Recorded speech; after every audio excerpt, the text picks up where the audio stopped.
Hello and welcome back, everybody, to another positive word presentation. I hope you're doing okay and having a good day wherever you're located.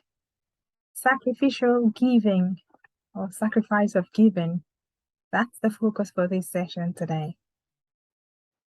Well, as children of God, giving is one of the things that we've been called to do.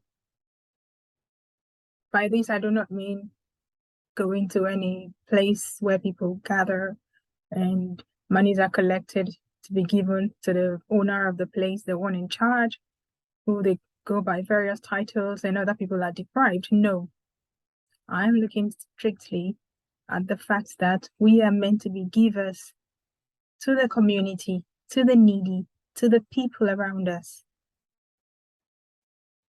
And as we do this, we get blessed in return.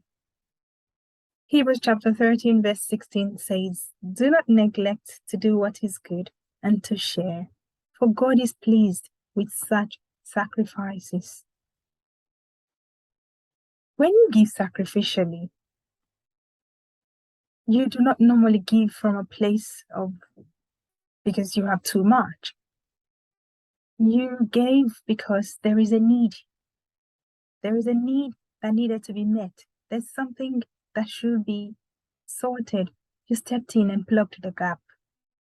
You may be in need of that same thing by yourself, but you see someone else who needed it and you made the provision. That is sacrificial giving. You deprive of yourself something that you could benefit just to make life comfortable for someone else. If we cast our mind back to John chapter 15, verse 13, "Greater love has no man than this, that a man lays down his life for his friends." I'm not calling anyone to give their lives for anybody. Just like Jesus Christ did on our behalf, he sacrificed his life. He gave his life for us. We are his friends, and he gave his life for us. Sacrifice that cost God something, cost Jesus his life. A sacrifice will cost.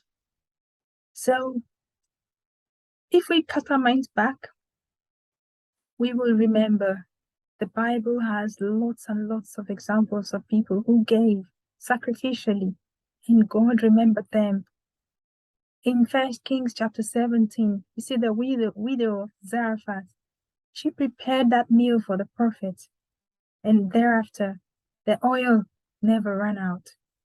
In Matthew chapter 26, we saw a woman who poured very expensive perfume to anoint Jesus. Till today, we talk about that woman. What about the woman in Luke, the poor widow, who gave her tiny gift?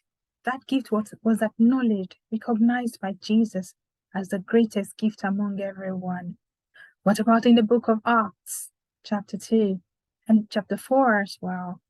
The early church members sold their possessions and properties so that all who were in need in the church could have supplies. Dearly beloved, sacrificial giving is meant to make poverty disappear from our midst. It's meant to help the needy. Sometimes we would be in need as well, and people will go out of their ways to give sacrificially to us. I do not believe in giving to the great organizations, these mega shrines that have littered the land in various places. No, they already have enough. I wonder why they still go and claim offerings and ask people to give them tithes. They already have enough. There are needy people in the land. If we go to God, he will guide us. He will lead us to the need in the land so that we will be able to give.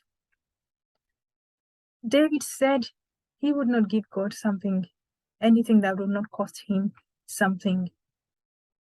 When we give to God, to the poor, the needy, we're lending to God. That's something I have come to realize and understand. And I pray to God to help me, to direct me, to recognize the need so that I can give.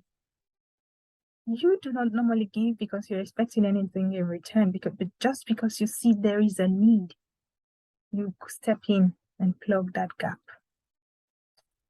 Hebrews chapter 13, verse 15, says, through him then, let us continually offer up a sacrifice of praise to God. That is the fruit of lips that acknowledge his name. You will agree with me that when we're going through tough times, hard times, terrible, turbulent times, that's not the best time that we remember to praise God, to offer the sacrifice of our lips. No, we do the opposite. Sometimes we want to ask God questions and we want to curse God because we're gifted at blaming him for every negativity that occurs.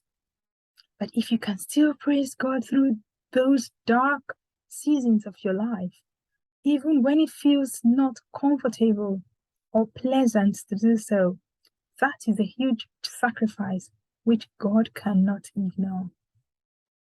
I challenge us today to be givers. I do not know where it will pinch you the most when you give. I do not know your situation. I can only speak for myself, but I'm encouraging us today. Let us give sacrificially.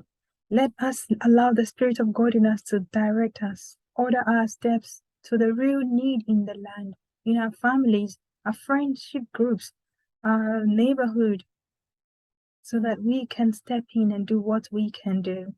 It will not always come from a place of plenty, but rather from a place of compassion, kindness, generosity, and we give cheerfully, knowing that we have blessed a life that had a need. May we be blessed as we go on to give sacrificially. Until I come your way again, it's goodbye for now. God bless you.